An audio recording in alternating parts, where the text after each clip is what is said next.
वज़ीर आला योगी आदित्यनाथ ने गोरखपुर सिटी असेंबली हलके से पर्चा नामजदगी दाखिल कर दिया है। पर्चा नामजदगी दाखिल करने के दौरान वज़ीर आला के साथ वज़ीर दाखिला अमित शाह भी मौजूद रहे।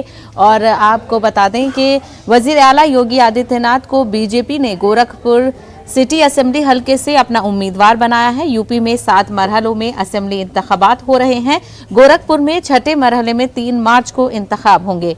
पर्चा नामजदगी दाखिल करने से कबल योगी आदित्यनाथ ने गोरखनाथ मंदिर में पूजा पाठ भी किया। वहीं गोरखपुर में योगी आदित्यनाथ ने पर्चा नामजदगी दाखिल करने से पहले रैली से खिताब किया। उन्होंने कहा कि हमने आवाम की उम्मीदों पर खरा उतरने की पूरी कोशिश की है।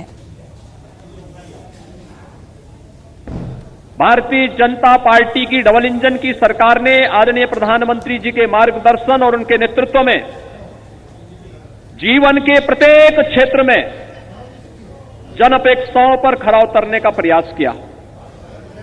सुरक्षा, आस्था का सम्मान, गरीब कल्याणकारी योजनाओं को बिना भेदभाव के हर गरीब को, हर किसान को, हर नौजवान को, हर महिलाओं तक पहुंचाने और विकास की बड़ी बड़ी परियोजनाओं को आगे बढ़ाने का कार्य जो किया वह इसलिए संभव हो पाया क्योंकि भारतीय जनता पार्टी की डबल इंजन की सरकार आदरणीय प्रधानमंत्री जी के मार्गदर्शन और उनके नेतृत्व में, माननीय श्री अमित शाह जी का मार्गदर्शन और उनका नेतृत्व, उनकी प्रेरणा निरंतर हम सबको प्राप्त होती रही और आज उसका परिणाम है उत्तर प्रदेश और देश के अंदर भारतीय जनता पार्टी नेतृत्व के बारे में, भारतीय जनता पार्टी की सरकारों के बारे में कोई भी व्यक्ति एक नकारात्मक टिप्पणी नहीं कर सकता।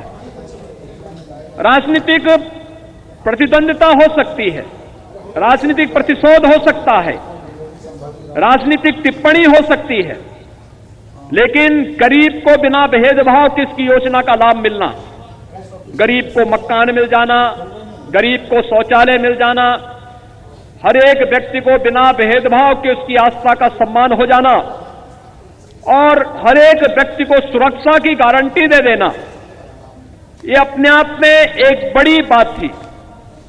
उत्तर प्रदेश जैसे राज्य में जो दंगों से ग्रसित राज्य था उसमें एक चुनौती थी, लेकिन जब यशस्वी नेतृत्व होता है और निरंतर उनका मार्गदर्शन प्राप्त होता है तो कठिन से कठिन चुनौती को भेदना भी बहुत आसान हो जाता है।